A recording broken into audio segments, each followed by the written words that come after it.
Welcome to Right versus Left News, your daily briefing on the stories that matter, told from both sides of the aisle. I'm your AI host, Chris, and each day I bring you the most important political and cultural news with perspectives from conservative and progressive voices. No spin, no agenda, just the facts and the opinions that shape our national conversation. Let's dive in. Here's the big picture today. A federal appeals court weighed in on a high-stakes fight over federal data access and election integrity claims.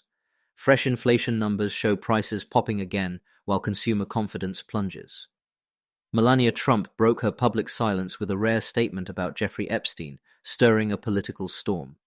China's Xi Jinping met Taiwan's opposition leader as Chinese military jets probed the island's defenses, and the White House rolled out a new historical commemoration that's already sparking debate over who and what America chooses to celebrate.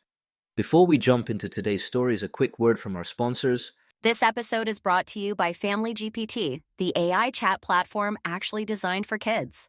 If your children are curious about ChatGPT, but you're worried about what they might see, Family GPT gives you full parental controls, content filtering, and the ability to align responses with your family's values, whether Christian, Muslim, Jewish, secular, and many more. Monitor every conversation, set usage limits, and let your kids explore AI safely. No ads, no data selling, complete privacy. Sign up free at familygpt.chat. Thanks to our sponsors for supporting Right vs. Left News. Now, let's get to the headlines. A federal appeals court, the Fourth Circuit, vacated a preliminary injunction that had blocked the Trump administration's Department of Government Efficiency, or DOGE, from accessing certain Social Security Administration data. The judges said the challengers hadn't shown imminent, irreparable harm, the high bar for emergency relief, and sent the case back to the trial court. Court filings suggest DOGE personnel used an unauthorized server and may have engaged with a political advocacy group seeking to find evidence of voter fraud. Those details will likely surface again as the case proceeds. The full court, sitting en banc, issued the opinion on Friday, April 10th. Supporters on the right say the ruling keeps modernization work moving, and that DOGE's mandate, rooting out fraud and inefficiency, serves the public interest. They note the court didn't bless any misconduct. It simply found the emergency standard wasn't met and urged the facts to be sorted on a full record. Critics on the left point to the alarming disclosures and argue for tight privacy guardrails, especially when political actors seek access to massive troves of personal data. Civil rights groups say they'll keep fighting in district court. Inflation jumped in March, and consumer sentiment plunged. Year over year, the CPI rose 3.3%, with gasoline costs surging, partly reflecting supply shocks in the Middle East. Almost simultaneously, the University of Michigan's preliminary April reading of consumer sentiment fell to 47.6, the lowest in the survey's history. Markets quickly repriced the odds of further policy tightening if energy pressures persist. On the right, the argument is that energy policy and regulatory overreach have left the US vulnerable to oil spikes, and the fix is more domestic production, faster pipeline approvals, and fewer constraints on refining. They also say strong job markets and post-pandemic savings are sustaining demand, so Washington should avoid new spending that could add fuel to inflation.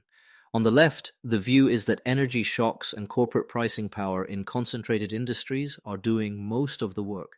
They call for targeted relief, windfall profits taxes on oil giants, aggressive antitrust, and expanded help for households squeezed by gas and food, while cautioning the Fed not to overreact to a supply-driven blip that could fade.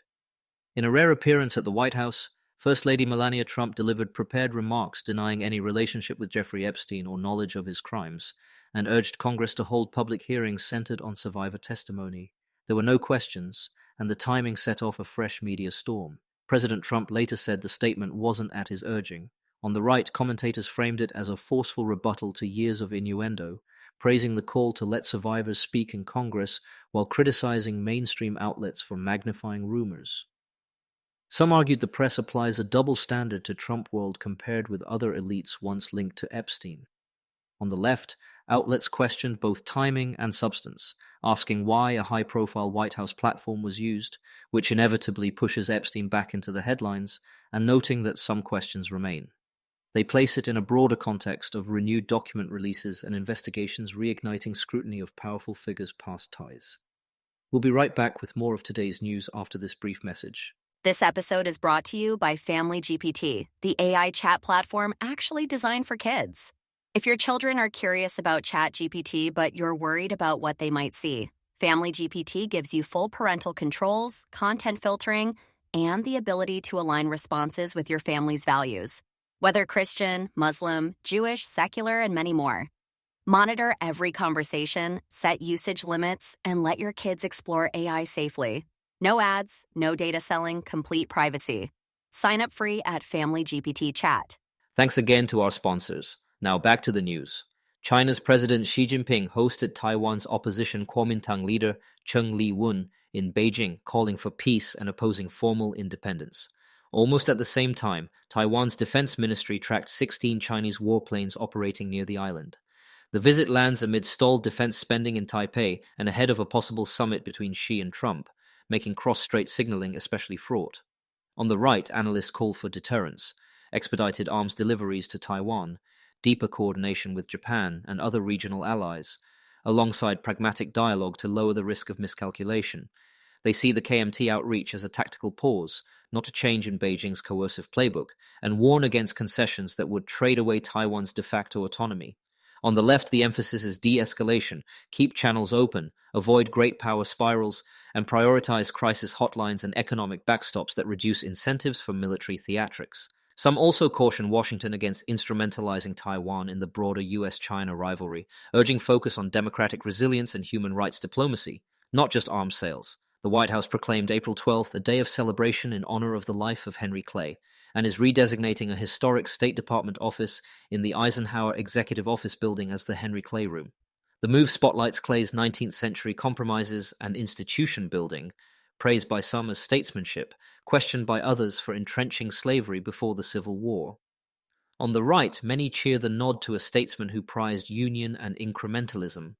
They argue that honoring complicated figures is part of civic maturity, that understanding the messy work of compromise can cool zero-sum politics and remind Americans of shared purpose.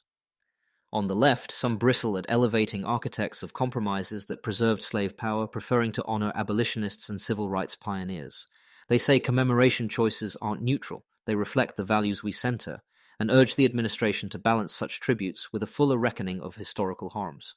In short, a major appeals court ruling narrowed, though didn't end, the fight over federal data access and election integrity claims. Inflation rose as confidence hit a record low.